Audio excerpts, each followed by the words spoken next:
चीज तो एकदम से ये समावेशी शिक्षा के अंतर्गत जो शिक्षण चल रहा है उसमें जो है ये जौनपुर के विशेष शिक्षक शरद जी 91, 92, 3 या 94 बड़े ही उत्साह से ये बता रहे हैं। हियरिंग इम्पेयर्ड चाइल्ड, बधिर बालक। डम का मतलब होता है कि आप डम, एकदम आवाज से डम, अंगूठा छाप डम, तो ये बोला जाता है। लेकिन आपके पास आवाज है, वो बच्चा के पास आवाज है, वो बाबलिंग करता है, छोटा बच्चा शुरू होता है ना, भले क्लियर साउंड नहीं है, तो उसको म्यूट किया है ना, डम हटा के म्यूट वो म्यूट किया है। परियोजना में तो 22 शो कर दिया यार, म्यूट हो जाएगा, बट ये डम वाला जो म्यूट मतलब शांत हो जाएगा ना, शांत हो जाएगा ना, तो वो म्यूट का भी बंद कर देगी, इसको फिर अनम्यूट किया जा सकता हाँ ठीक है। लेकिन जो हम लैंग्वेज कर रहे हैं इसी एजुकेशन प्रणाली में वही चीज करेंगे कि बधिर बालक, ठीक है, दृष्टिबाधित बालक।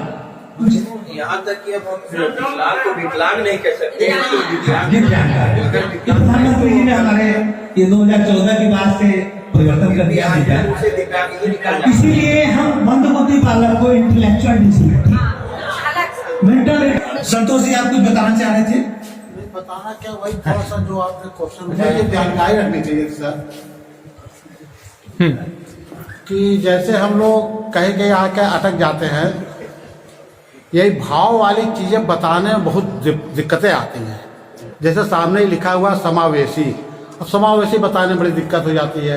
शिक्षा, शिक्षा का मतलब क्या होता है, पढ़ना ऐसे बताएंगे तो पढ़ना समझता है, अधिकार को कैसे बताएं नहीं समझ पाता। अगर हम बताएं खुशी नहीं बता पाते, अब खुशी को हंस कर बताए तो हंसना समझता है वो। हाँ वही चीज, हाँ बस वही चीज। बच्चा जो है उस आपके बॉडी को पकड़ता कैच करता है, और वहाँ पे हमें दुख सुख बताना बड़ी दिक्कत हो जाती है। दुख को अगर रो कर बताते हैं तो रोना समझेगा उसको, अगर सुख को हम हंसना करके हंस के बताते हैं मुस्कुरा कर तो हंसना समझता है उस चीज को।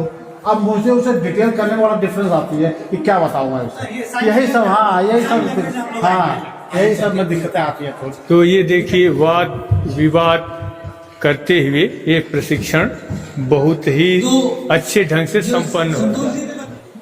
यहाँ ध्यान दीजिए, आप जिस चीज के बारे में चर्चा हो रही है, स्पर्शीय लिपि, डब्लू गायब न करिए, सुनिए ध्यान से, डब्लू का बहुत महत्व है। हम समझ रहे हैं किसी का नाम घर का डब्लू नहीं सुनिए, सुनिए ध्यान से, सुनिए, ये दिख रहा है ना, 1 2 3 4 5 6 ब्रेल के डाट 3 इंटू 3.6 mm के साइज में होता है। 3 गुणते 3.6 मिलीमीटर लंबाई चौड़ाई इसकी होती है। ये लंबाई चौड़ाई समझ रहे हैं ऐसे, तो 3 मिलीमीटर होता है चौड़ाई और 3.6 मिलीमीटर होता है लंबाई। इसी में ये बनता है पूरा डाट 1 2 3 4 5 6। ध्यान दीजिए, इसमें एक बहुत बढ़िया कोऑर्डिनेशन है। आप लोग जानते होंगे, साथी सबको ध्यान दिलाना, इसलिए किताब में नहीं मिलेगा, आप ध्यान दिए रहेंगे तो कहीं कहीं यूज होगा उसका। इसमें एक सबसे बेहतर चीज क्या है कि ब्रेल एक ऐसी वैश्विक लिपि है जिसमें पूरे विश्व की समस्त भाषाएं जो अब तक आ चुकी हैं वो लिखी जाती है। एकमात्र ऐसी लिपि है। देवनागरी, खरोष्ठी, ब्राही, रोमन, ये सारी लिपियों की एक लिमिटेशन है। देवनागरी में हिंदी लिखाई, अंग्रेजी में लिखाई, रोमन में जाना पड़ेगा। लेकिन ब्रेल एक ऐसी लिपि है जिसमें अब तक जितनी भी लिपियां, जितने भी भाषाएं चर्चित आ गई हैं, जीवंत हो चुकी हैं, वो सारी इसमें लिखी जाती है। इसका मतलब कि ग्लोबलाइज्ड लिपि है कि नहीं सर? ये कहा जा सकता है ना, एकमात्र ग्लोबलाइज्ड लिपि है जो कि पूरे विश्व में सबके लिए समान रूप से लागू होती है। दूसरी चीज क्या है, अपनी गंगा जमुनी तहजीब को बनाए रखने के लिए इसमें एक बहुत बढ़िया फैक्टर, लिखते समय ये हिंदू है और पढ़ते समय मुसलमान है। नहीं, लिखते समय मुसलमान है और पढ़ते समय हिंदू। जाति से नहीं है, सुनिए, जाति से नहीं मतलब है। मैं कह रहा हूं लिखते समय ये उर्दू की तहजीब को धारण करती है और पढ़ते समय हिंदी की तहजीब धारण कर लेती है। तो ये गंगा जमुनी हुई सर। ये शायद आपको पहले नहीं मिला होगा, इनकी जगह में नहीं मिला। नहीं मिला था, आपने बताया था कि लिखते समय बाएं से ये तो दाएं कहता से बाएं, जी। आप पढ़ते समय जब उलट के पढ़ेंगे उसके उभार को तो बाएं से दाएं। तो ये हमारे उर्दू लिपि, उर्दू हमारी बाएं से दाएं लिखी जाती है, तो वैसे लिखते हैं तो कम से कम इसका एक हिस्सा, आधा हिस्सा तो कम से कम उर्दू वाला पोषण काम कर रहा है ना, तो इसका मतलब कहीं न कहीं यह दोनों सभ्यताओं को समेकित करने का भी कार्य कर रहे हैं। इसीलिए समावेशी है सर। इसीलिए समावेशी है। धन्यवाद आपको। और दूसरी चीज ध्यान दीजिए, 1 2 3 इधर है, जब हम लिख लेंगे, लिखते समय 1 2 3 इधर रहेगा, पढ़ते समय 1 2 3 इधर रहेगा। इसके बारे में आप सभी अवगत हैं, जानकारी आप सबको, जब उस पेज को उल्टा करेंगे तो वहां जो आएगा वही हम उसको पढ़ेंगे। और एक चीज, 1 2 3 4 5 6 7 8 9 10, ये क्या है? A B C D E F G H I J, जे माने जीरो। ए से लेकर के जे तक अगर आपको याद हो गया है तो वह पूरा अंक हो गया, बस नंबर साइन लगाने के बाद। नंबर साइन का मतलब होता है 3 4 5 6, ये नंबर साइन है। और इसकी एक और खासियत है सर, एक डाट आया और उस डाट ने भाषा को पूरा ट्रांसलेट कर दिया।